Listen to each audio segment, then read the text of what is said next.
Hello दोस्तों, नमस्कार। मैं बीके पाठक स्वागत करता हूं आप सभी का आपके अपने YouTube channel the study cafe concept से कट ऑफ तक पर। आप सभी का बहुत बहुत स्वागत है।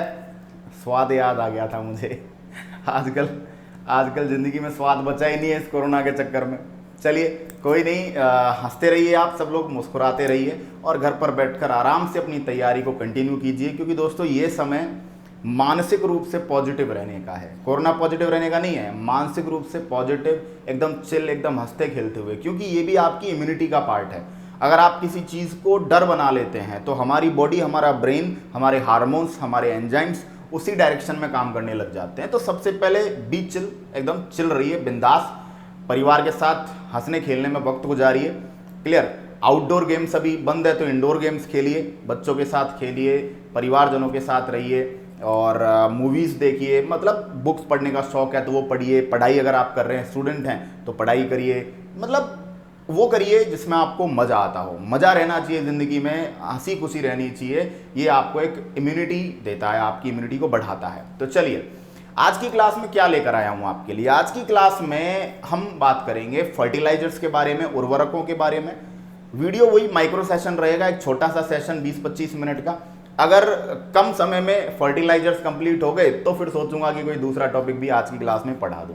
तो बच्चों, फर्स्ट ऑफ ऑल क्लास को शेयर कीजिएगा, दोस्तों को जोड़िएगा हमारे साथ। कंटेंट के मामले में आप देख रहे हैं कि केमिस्ट्री बहुत बढ़िया तरीके से हमारी चल रही है, टॉप लेवल कंटेंट हम पढ़ रहे हैं। उम्मीद करता हूं ये आपको सब समझ में आ रहा होगा। उम्मीद करता हूं आप घर बैठकर आराम से प्रॉपर नोट्स बनाकर अपने आगे की तैयारी को मजबूत कर रहे होंगे, ताकि एक स्टडी मटेरियल, एक proper study material for each and every competitive exams वो आप तैयार कर रहे हो। साइंस के मामले में एक बार साइंस पढ़िए, केवल एक बार पढ़ लीजिए और सारी एग्जाम्स का जुगाड़ आपका उसी में होने वाला है। तो today we will discuss about the fertilisers.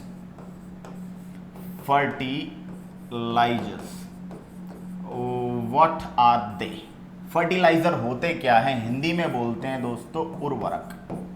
देखिए, उर्वरक एक वर्ड से निकला है। उर्वरक में एक वर्ड छिपा हुआ है, उर्वरता। उर्वरता का मतलब होता है फर्टिलिटी।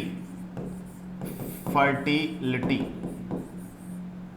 और फर्टिलिटी का मतलब होता है एक तरीके से पैदा करने की क्षमता। पैदा करने की क्षमता, फर्टिलिटी। इसी को आप कह सकते हो उपजाऊ क्षमता। क्या बोल सकते हो? उपजाऊ क्षमता। देखिए समझिएगा, जब किसी स्त्री में संतान पैदा करने की क्षमता खत्म हो जाती है तो उसे कहते हैं बांझपन, या उसे कहते हैं इनफर्टिलिटी। इनफर्टिलिटी का मतलब संतान पैदा करने की क्षमता समाप्त हो जाना। और फर्टाइल का मतलब होता है उर्वर, उपजाऊ। वह मिट्टी या वह स्त्री जो संतान उत्पत्ति के लिए अनुकूल है, संतान उत्पत्ति में सक्षम है, उसे बोला जाता है फर्टाइल। तो बात सिंपल सी है, ये मतलब मादाओं के लिए भी काम में लिया जाता है, फीमेल्स के लिए काम में लिया जाता है, जानवरों में कह लीजिए चाहे इंसानों में कह लीजिए।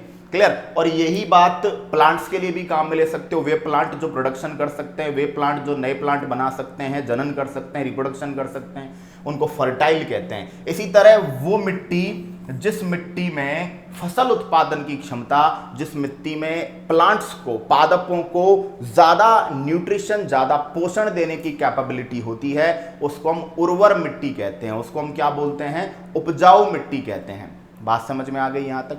और जिस मिट्टी की उपजाऊ क्षमता कम होती है या जिस मिट्टी में फसल पैदा नहीं हो सकती, उस मिट्टी को क्या कहते हैं? बैरन बोला जाता है। बैरन,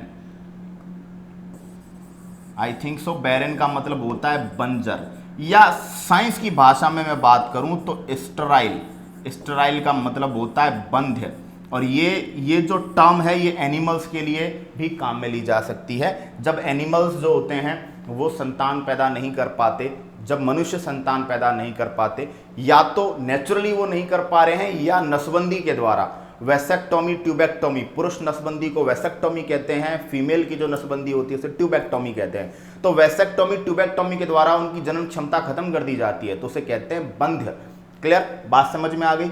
जानवरों के साथ भी कई बार क्या किया जाता है, जानवरों को भी बंध्य बनाया जाता है, जानवरों को भी स्टेराइल बनाया जाता है, तो उसे बोलते हैं बंधीकरण, स्टेरलाइजेशन। ठीक है, तो ये बहुत सारी प्रोसेस है जिनको हम लोग बातचीत करते हैं। तो हम देख रहे हैं फिलहाल के लिए कि वो मिट्टी जिसकी उपजाऊ क्षमता ज़्यादा है उसे फर्टाइल मिट्टी कहा जाता है। यानी कि दोस्तों उर्वरक की अगर मैं बात करूं तो व्हाट आर फर्टिलाइजर्स, तो फर्टिलाइजर्स वे पदार्थ जो मृदा की उर्वरता बढ़ाते हैं, मृदा की फर्टिलिटी बढ़ाते हैं, मृदा की उर्वरता बढ़ाते हैं, क्या कहलाते हैं दोस्तों, उर्वरक कहलाते हैं, फर्टिलाइजर्स कहलाते हैं। मोस्टली अगर मैं बात करूं तो दोस्तों मृदा की जो आवश्यकता होती है पादपों की, तो पादपों के लिए 17 अनिवार्य तत्वों की आवश्यकता होती है। पादपों की पर्याप्त वृद्धि और विकास के लिए कितने कितने एलिमेंट्स की जरूरत होती है, 17। इन 17 में से कुछ की ज्यादा मात्रा में जरूरत होती है और कुछ की कम मात्रा में जरूरत होती है। तो जो 17 जो न्यूट्रिएंट जरूरी हैं उनको बोला जाता है प्लांट न्यूट्रिएंट्स। क्या बोलते हैं इनको, पादप पोषक तत्व। अब पादप पोषक तत्व जो हैं उनमें कुछ की हमें ज्यादा मात्रा में जरूरत होती है और कुछ की हमें कम मात्रा में जरूरत होती है। ज्यादा मात्रा में जरूरत होती है उन्हें बोला जाता है बृहद मात्रिक पोषक तत्व। क्या बोलते हैं, बृहद मात्रिक पोषक तत्व। इनको बोला जाता है मैक्रो न्यूट्रिएंट्स। मैक्रो का मतलब ज्यादा है, जरूरत पोषण की। क्लियर। और दूसरे होते हैं सूक्ष्म मात्रिक पोषक तत्व। तो समझिएगा मैं क्या कहना चाह रहा हूं कि उर्वरकों का काम है मिट्टी को ऐसे तत्व प्रदान करना जो कि पादपों को पोषण प्रदान करें और उनको फलने फूलने में, उनको वृद्धि करने में, डेवलप होने में क्या करें, हेल्प करें। तो वे पदार्थ जो मिट्टी की उर्वरता को बढ़ाएं, कैसे बढ़ाएंगे, ये पदार्थ क्या प्रदान करेंगे, अनिवार्य पोषक तत्व प्रदान करेंगे। अनिवार्य कौन से तत्व, अनिवार्य पोषक तत्व, कंपल्सरी न्यूट्रिएंट्स, अनिवार्य पोषक तत्व, ये इनके द्वारा प्रदान होते हैं। और उर्वरकों के द्वारा कौन कौन से तत्व प्रदान होते हैं उनकी मैं बात स्पेशली करूंगा। पहले आपको थोड़ी सी जानकारी जो बृहद मात्रिक, सूक्ष्म मात्रिक पोषक तत्व हैं इनकी मैं दे देता हूं। देखिए दोस्तों, इनको याद करने की एक ट्रिक है, बृहद मात्रिक, मैक्रो न्यूट्रिएंट्स। तो बृहद मात्रिक की अगर मैं बात करूं तो बृहद मात्रिक की आपको एक ट्रिक जो है वो मैं प्रोवाइड करा रहा हूं और ट्रिक आप याद करेंगे, लीजिएगा। ये मैंने मिनरल न्यूट्रिशन में पादपों में पढ़ाता हूं, चतुरसिंह ओझा ने, ट्रिक याद करेंगे, चतुरसिंह ओझा ने पर्वत से कब मांगा कैल्शियम। चतुरसिंह ओझा ने पर्वत से कब मांगा कैल्शियम। ये ट्रिक है किसकी, जो मैक्रो न्यूट्रिएंट्स हैं उनकी। अब देखिएगा दोस्तों, चतुरसिंह, इसमें से निकल कर आएगा कार्बन और हाइड्रोजन। क्लियर। चलिए चतुर और सिंह को एक ही में ले लेते हैं हम लोग लपेटे में। आइए आइए आइए आइए इस तरह से, जी। तो लिया चतुरसिंह, चतुरसिंह से निकल कर आया कार्बन और चतुरसिंह से निकल कर आया चतुर, चतुर, ओ से आया ऑक्सीजन।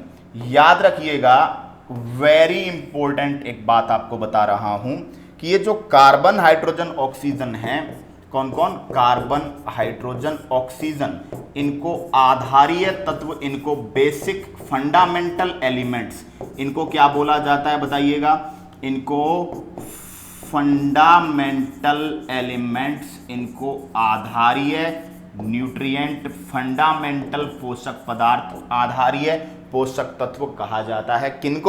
किनको बोलिए, ये बोला जाता है किसको, कार्बन, हाइड्रोजन और ऑक्सीजन को। क्लियर। तो इंपॉर्टेंट तौर पर आप इसको याद रखेंगे, ये लीजिएगा, कार्बन, हाइड्रोजन और ऑक्सीजन। ठीक है, कोई दिक्कत आई, कार्बन, हाइड्रोजन, ऑक्सीजन को आपने क्या कह दिया बताइए, फंडामेंटल एलिमेंट्स। ठीक है। अच्छा, ने से बनेगा नाइट्रोजन, पी से बनेगा फॉस्फोरस, एस से बनेगा सल्फर, के से बनेगा कब, पोटेशियम, मांगा से बनेगा मैग्नीशियम और कैल्शियम से बनेगा Ca। बोलिए, तो चतुर्सिंह ओझा ने पर्वत से कब मांगा कैल्शियम? चतुर्सिंह CH कार्बन हाइड्रोजन, ओझा oxygen, N for nitrogen, P for phosphorus, S for sulphur, K for potassium, मांगा फॉर मैग्नीशियम और Ca for calcium. Calculate the number 1 2 3 4 5 6 7 8 9। तो number of macronutrient is 9। Clear? चलिए अब मैं बात करता हूं, देखिएगा इनमें से जो NPK है, NPK, ये NPK को बोला जाता है क्रिटिकल या क्रांतिक तत्व, क्रिटिकल एलिमेंट। क्या बोला जाता है इनको? इनको बच्चों कहते हैं क्रिटिकल एलिमेंट, इनको क्रांतिक तत्व कहा जाता है। क्यों कहा जाता है? क्योंकि इनकी प्लांट को मैक्सिमम डिमांड होती है, इनकी प्लांट को मैक्सिमम डिमांड, या फिर ये कह सकते हो कि इनकी कमी का प्रतिकूल प्रभाव तुरंत पड़ता है, इनकी कमी का अधिक प्रतिकूल प्रभाव होता है, इनकी कमी का अधिक प्रतिकूल प्रभाव, सबसे ज्यादा एडवर्स इफेक्ट इनकी ही कमी का पड़ता है। तो आप इसके बारे में यहां से ये चीज याद करेंगे, यहां से ये चीज समझेंगे। क्या समझना है आपको? यहां से ये समझना है कि इनकी कमी किसी भी सूरत में पादप को ना होने पाए। इनकी कमी पादप में अगर हुई तो उसका तुरंत आपको हर्जाना भुगतना पड़ेगा।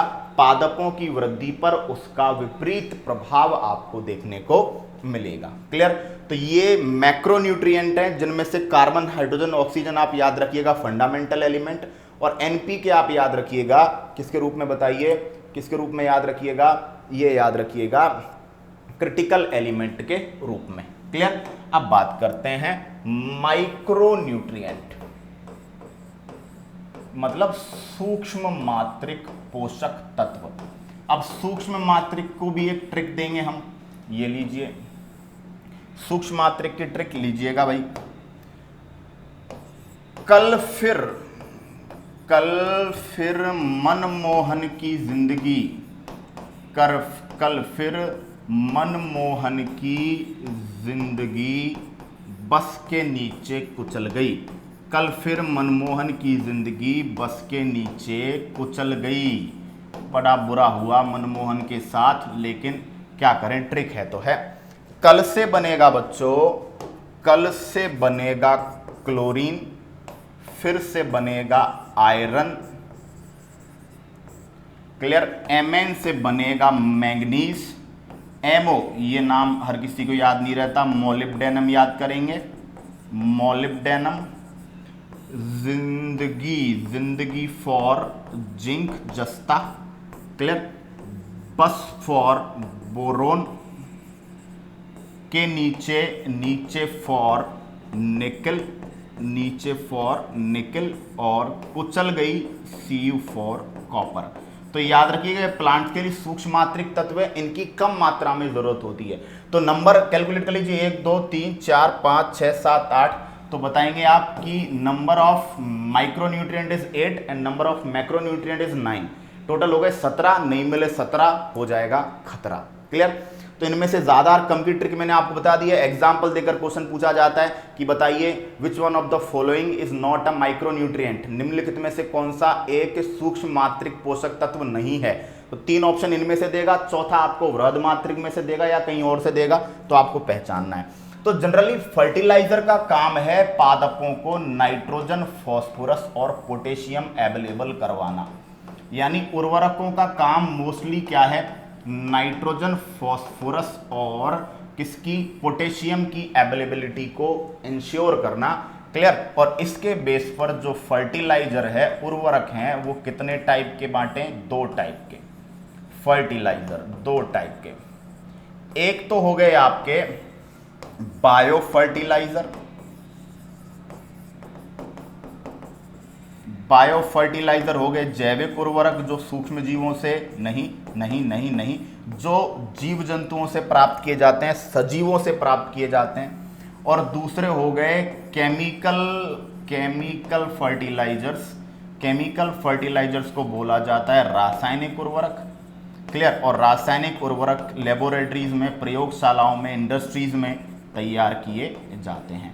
तो बायो फर्टिलाइजर जो हैं वो कह सकते हो आप कि ये जो हैं ये सूक्ष्म जीवों से, या सूक्ष्म जीवों का तो यूज आता ही है, साथ ही साथ बड़े जंतुओं का भी यहाँ पर जैव उर्वरक बनाने में यूज आता है। तो ये एक तरीके से लिविंग्स के द्वारा, सजीवों के द्वारा प्राप्त होते हैं, जैविक उत्पादों से ये प्राप्त होते हैं।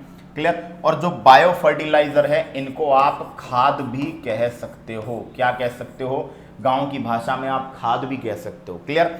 ये केमिकल फर्टिलाइजर्स हैं जो कि लेबोरेटरीज में तैयार किए जाते हैं। सबसे पहले बायो फर्टिलाइजर बात करूंगा, फिर केमिकल फर्टिलाइजर बात करूंगा और टॉपिक को खत्म कर दूंगा।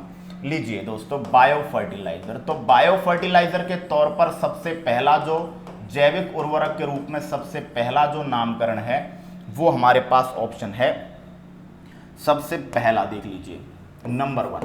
तो नंबर 1 है गोबर की खाद। गोबर की जो खाद है दोस्तों, गोबर की खाद को बोला जाता है डंग फर्टिलाइजर। अब गोबर की खाद क्या है बताइए? गोबर क्या है? गोबर है दोस्तों जंतुओं के मलमूत्र, जंतुओं के मलमूत्र से बनने वाली खाद। जंतुओं के मलमूत्र को काफ़ी लंबे समय तक रखा जाता है तो किसके रूप में बदल जाते हैं? खाद के रूप में बदल जाते हैं। इसके अलावा मैं बात करूं सेकंड नंबर पर, तो कंपोस्ट। कंपोस्ट होता है कूड़े कचरे से बनने वाली खाद। कूड़े कचरे से बनी खाद is known as compost. Third one vermi compost. Vermi compost को बोला जाता है केंचुए की खाद। केंचुए की खाद देख लीजिए। चलिए इसके बारे में कुछ बातें आपको बता देता हूं दोस्तों। केंचुआ is also known as earthworm. केंचुए को बोला जाता है किसान का मित्र। किसान का मित्र। पृथ्वी की आंत, इंटेस्टाइन ऑफ अर्थ। और एक नाम और बोला जाता है प्राकृतिक हलवाहा। जैसे मिट्टी को उलट पलट कर हम लोग उसकी नमी को बरकरार रखते हैं खेतों की जुताई के द्वारा, ठीक है। तो उसका जो काम है प्राकृतिक रूप से नेचुरल प्लोअर। तो नेचुरल जो प्लोअर है वो कौन है बताइए? प्राकृतिक जो आपके पास हल जोतने वाला है वो कौन है आपके पास? अर्थवॉर्म है, केंचुआ है। क्लियर। तो ये बायो फर्टिलाइजर्स में सबसे पहला। इसके बाद दोस्तों बात करूंगा मैं नाइट्रोजन स्थिरीकारी जीव। नाइट्रोजन स्थिरीकारी जीव, एंड टू फिक्सेटिंग ऑर्गेनिज्म। दोस्तों कुछ ऐसे हमारे पास जीव हैं जो नाइट्रोजन का स्थिरीकरण करते हैं। आपको पता है एक चीज कि नाइट्रोजन गैस वायुमंडल में 78% है, लेकिन पेड़ पौधे नाइट्रोजन को नाइट्रोजन गैस की फॉर्म में नहीं लेते। पेड़ पौधे नाइट्रोजन गैस की फॉर्म में नहीं लेते, वे नाइट्रेट की फॉर्म में लेते हैं। किसकी फॉर्म में? नाइट्रेट की फॉर्म में। और इस नाइट्रोजन गैस को नाइट्रेट में जब तक नहीं बदला जाएगा तब तक पेड़ पौधे उसे एब्जॉर्ब नहीं कर सकते। तो नाइट्रोजन गैस को नाइट्रेट में बदलने की जो प्रोसेस है, नाइट्रोजन गैस को नाइट्रोजन में बदलने की जो प्रक्रिया है, उसे नाइट्रोजन फिक्सेशन या उसको नाइट्रोजन स्थिरीकरण कहते हैं। अब नाइट्रोजन स्थिरीकरण दो तरीके के जीवाणु करते हैं, दो तरीके के जीव करते हैं। मैं एग्जाम्पल देता हूं। नाइट्रोजन स्थिरीकरण करने वाले सहजीवी जीवाणु। दोस्तों सहजीवी वर्ड ये बड़े प्यार से समझिएगा। सहजीवी का मतलब होता है म्यूचुअलिज्म या इसको बोलते हैं सिम्बायोसिस। समझिएगा, सिम्बायोसिस। देखिए दोस्तों, दो जीवों का ऐसा संबंध जिसमें दोनों जातियों को फायदा हो, उसे सहजीवी संबंध कहते हैं। तो एक तो होते हैं सहजीवी जीवाणु जो अकेले नाइट्रोजन का स्थिरीकरण नहीं कर पाते, ये नाइट्रोजन का स्थिरीकरण तब करते हैं जब ये किसी और के साथ सहजीवी संबंध बनाकर रहते हैं। मैं एग्जांपल दूंगा अभी आपको। और दूसरे हैं मुक्तजीवी जीवाणु। मुक्तजीवी जीवाणु, मुक्तजीवी नाइट्रोजन स्थिरीकारी, मुक्तजीवी नाइट्रोजन फिक्सर्स, ये वो हैं जो किसी के साथ भी नहीं रहते, अकेले ही नाइट्रोजन का स्थिरीकरण करते हैं, उन्हें मुक्तजीवी फ्री लिविंग N2 फिक्सर्स बोला जाता है। जबकि ये नाइट्रोजन का स्थिरीकरण तब करते हैं जब ये किसी और के साथ रहते हैं। क्लियर? तो हम जैव उर्वरक की बात कर रहे हैं। जैव उर्वरक में गोबर की खाद, जंतुओं के मूत्र मलमूत्र को इकट्ठा करते हैं और वो काफी लंबे समय के बाद, साल भर के बाद वो खाद में बदल जाता है। उसे हम इकट्ठा करके और खेतों में ले जाके वहां पे बिखेर देते हैं और वो खाद का काम करता है। कंपोस्ट कूड़े कचरे की बनी खाद होती है, वर्मी कंपोस्ट केंचुए की खाद होती है। अब हम बात कर रहे हैं नाइट्रोजन स्थिरीकरण करने वाले जीवों से फायदा ये है कि वो नाइट्रोजन गैस जो एनवायरनमेंट में है उसको नाइट्रेट में बदलते हैं और वो नाइट्रेट पादपों में जाता है, तो पादपों में नाइट्रोजन की मात्रा पूरी होती है, या मिट्टी में नाइट्रोजन की मात्रा पूरी होती है, तो मिट्टी उपजाऊ बन जाती है। क्लियर? अब इसका मैं कंसेप्ट आपको बताता हूं दोस्तों। मैं समझाने जा रहा हूं सहजीवी नाइट्रोजन स्थिरीकारी, सहजीवी N2 फिक्सर्स। तो सहजीवी N2 फिक्सर्स जो हैं आपके पास, उनमें सबसे पहला नाम मैं आपको बता रहा हूं, राइजोबियम। राइजोबियम दोस्तों, राइजोबियम की मैं बात करूं तो राइजोबियम है क्या? राइजोबियम एक बैक्टीरिया है। अब आप कहोगे सर बैक्टीरिया है, कौन सा बैक्टीरिया है? साइनोबैक्टीरिया। साइनोबैक्टीरिया क्या होते हैं? साइनोबैक्टीरिया को ब्लू ग्रीन एल्गी या नील हरित शैवाल भी कहा जाता है, नील हरित शैवाल। और ये नील हरित शैवाल जो हैं, क्लियर, ये शैवाल की तरह इनको लोग मानते हैं, लेकिन हकीकत में क्या होते हैं? बैक्टीरिया। नील हरित शैवाल को क्यों माना ऐसा? क्योंकि दोस्तों ये शैवाल की तरह फोटोसिंथेसिस कर लेते हैं, प्रकाश संश्लेषण कर लेते हैं। अब राइजोबियम कब नाइट्रोजन का स्थिरीकरण करेगा? जब ये किसके साथ सहजीवी संबंध बनाएगा? लेग्यूम पादपों की जड़ के साथ, लेग्यूम पादपों की मूल ग्रंथियों में। क्लियर? और ये संबंध जो होता है ये विशेष होता है, मतलब राइजोबियम नाइट्रोजन का स्थिरीकरण तभी करेगा जब लेग्यूम पादपों की जड़ों में होगा, अदरवाइज नहीं करेगा।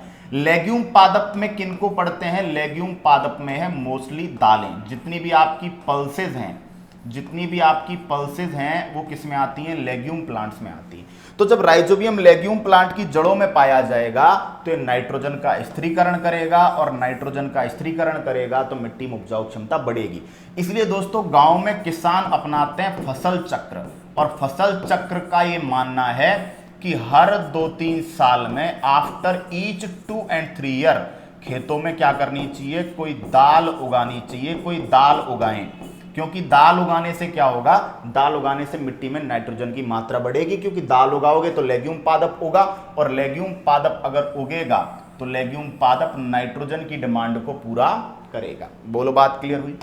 लेग्यूम पादप किसकी डिमांड पूरी करेगा? नाइट्रोजन की डिमांड पूरी करेगा।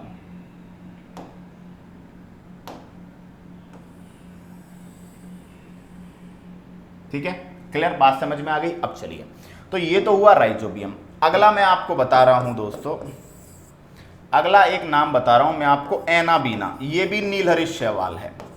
एनाबीना नाम का नीलहरित शैवाल किसके साथ सहजीवी संबंध बनाता है? ये बनाता है एजोला टेरिडोफाइट के साथ। एक पादप है टेरिडोफाइट, ये बायोलॉजी में आप पढ़ोगे, टेरिडोफाइट पादप जो होते हैं।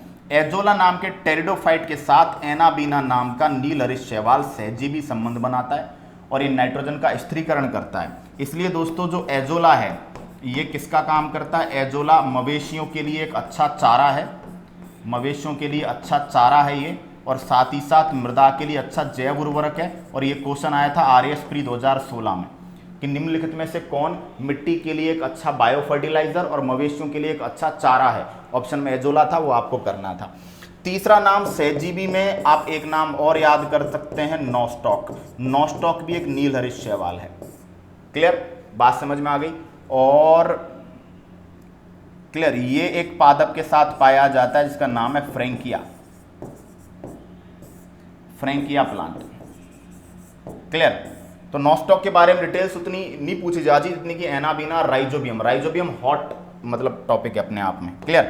अब थोड़ा सा सेपरेशन करते हैं और थोड़ा सा सेपरेशन करके बाकी की बात को अब आपसे पूछेगा कि वो बताइए जो मुक्त रूप से नाइट्रोजन स्थिरीकरण करते हैं, मुक्त जीवी एंड टू फिक्सर, मुक्त जीवी जो किसी के साथ की जरूरत नहीं है फिर भी नाइट्रोजन स्थिरीकरण करते हैं। तो ध्यान रखिएगा, दो नाम आपको बता रहा हूं,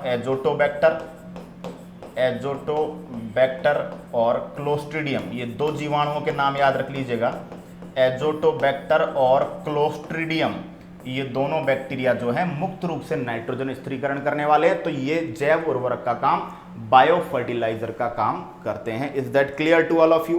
क्लियर। चलिए, तो ये जैव उर्वरकों की डिटेल्स हैं जो आपको मैंने प्रोवाइड करी। क्लियर। अब केमिकल फर्टिलाइजर्स में तो कुछ भी नहीं है। केमिकल फर्टिलाइजर में आपको केवल एक दो नाम याद करने हैं। केमिकल फर्टिलाइजर, वैसे तो भैया फर्टिलाइजर की मात्रा कितनी, कैसी मिट्टी में दी जाते हैं, वगैरह वगैरह बहुत कुछ है एग्रीकल्चर के बेस पे, लेकिन केमिस्ट्री के बेस पे तो केवल बेसिक डिटेल्स हैं। तो केमिकल फर्टिलाइजर एक तो वो जो नाइट्रोजन को प्रोवाइड करेगा, एक वो जो फॉस्फेट उर्वरक होंगे, और तीसरे वो जो पोटेशियम उर्वरक होंगे। नाइट्रोजन उर्वरक, पोटेशियम उर्वरक, नाइट्रोजन उर्वरक, फॉस्फेट उर्वरक और पोटेशियम उर्वरक। तो नाइट्रोजन उर्वरक में तो सबसे पहले जैसे यूरिया नाइट्रोजन का उर्वरक है। क्लियर। दूसरा आपका हो गया यूरिया हो गया, और एक आपका नाम हो गया बिल्कुल ammonium sulphate, calcium ammonium nitrate. अब देखिए अमोनियम वर्ड आ रहा है तो अमोनियम में आप देख ही पा रहे हैं नाइट्रोजन होता है, तो यूरिया हो गया, अमोनियम सल्फेट हो गया, कैल्शियम अमोनियम नाइट्रेट हो गया, कैल्शियम अमोनियम नाइट्रेट। तो ये कैसे हैं बताइए? ये आपके हैं वे जो नाइट्रोजन की अवेलेबिलिटी को एंश्योर करते हैं। क्लियर। फॉस्फोरस उर्वरक में जैसे डीएपी, डाई अमोनियम फास्फेट, तो ये आपका नाइट्रोजन और फॉस्फोरस दोनों हैं। डाई अमोनियम फास्फेट ये आपका फॉस्फेट उर्वरक है। और जैसे पोटाश, आपने नाम सुना होगा पोटाश का, ये कैसा है बताइए? ये पोटेशियम की अवेलेबिलिटी को बढ़ाता है। तो सिंपल से हैं, कुछ ज़्यादा इनके अंदर है नहीं, एक एक एग्जाम्पल समझ लीजिए, बाकी कुछ भी नहीं है। बायो फर्टिलाइजर आपको समझा दिए, केमिकल फर्टिलाइजर भी आपको समझा दिए। तो उम्मीद करता हूँ ये सेशन आपको ठीक लगा होगा। बाकी की जान बताइए, अभी के लिए माइक्रो सेशंस ही ठीक हैं जिनसे आपको एक लिटिल बिट नॉलेज मिलता रहे। बाकी एक बार के लिए कोरोना की कंडीशंस जैसे ही जाएंगे, हम लोग बड़े लेवल पे, बड़े पैमाने पर अच्छे तरीके से क्लासेस स्टार्ट करेंगे। तो दोस्तों शेयर कीजिएगा क्लास को, पढ़िएगा आराम से, आगे बात नेक्स्ट क्लास में करेंगे। तब तक के लिए टाटा, बाय बाय, जय हिंद।